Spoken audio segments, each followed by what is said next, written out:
to Keto Transformation, guys. Today we're making keto chocolate peanut butter ice cream.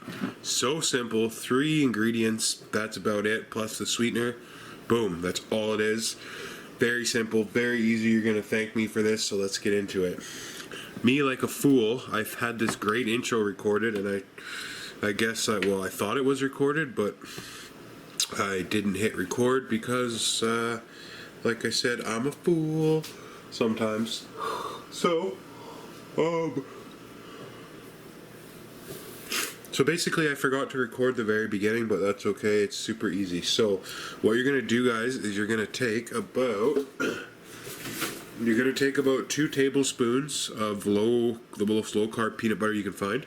This peanut butter has 2 carbohydrates per 1 tablespoon, so there's 4 carbs worth of peanut butter in here. So you're gonna put your 2 tablespoons of peanut butter in your bowl.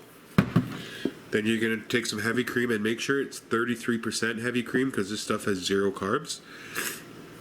And then I used Splenda this time, but I also have stevia. I just got sick of the bitter aftertaste of stevia, but go ahead and put in like put in about 3 tablespoons of whatever sweetener you're gonna use. I prefer monk fruit, but I don't have any of that right now. And then I just put in like some dark chocolate chips. There's a little bit of carbs in these. I only put about that much in the whole thing. I didn't put a lot. You can put a bit more chocolate if you want, whatever. I didn't have the 90%. Those are only the 70% dark chocolate because that's all I could find. So they're kind of a little carb heavy compared to the 90% dark chocolate. So I didn't put much in, but it's still really good. So I'll cut to the next part of the video, which I did record, and show you. Basically, you've got to stir the crap out of this thing until it gets thick. And then once it thickens up, you're gonna pop it in the freezer for about 10 minutes, pull it out, and you have delicious silk smoothie, keto-friendly chocolate peanut butter ice cream. Enjoy, guys. Simple, easy. You're gonna love it.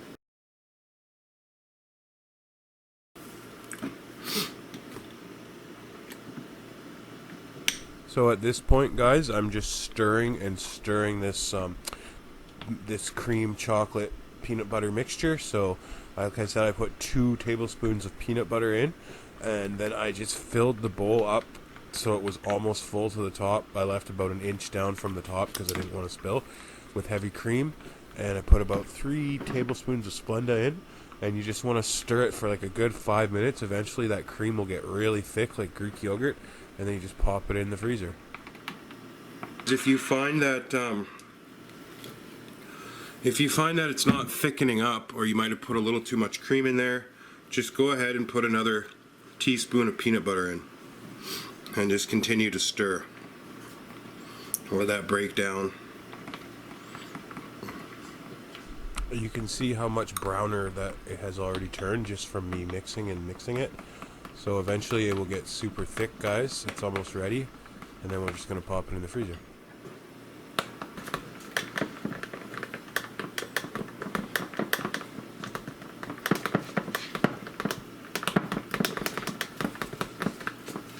There we go. So now, guys, when it's like, I would say, when it's like that, check that out. Huh. So that's like thick as like Greek yogurt, like really thick. Not like solid thick, but right when it gets to that Greek yogurt-y kind of consistency. What we're gonna do now, guys, is pop it in the freezer for about 10 minutes at the most. You can also leave it in for about 5 minutes and then take it out of the freezer, give it a good stir, and then put it back in the freezer for 5 or 10 minutes if you'd like. Okay, guys, so there's the finished product. Nice, silky, smooth, homemade, low carb, peanut butter, chocolate chip, keto-friendly ice cream. So I hope you guys enjoyed the recipe. Let me know in the comments how you liked it. If it's your first time here, please subscribe. Thank you for watching Keto Transformation. You guys can do it. Don't give up. And you guys have a good day.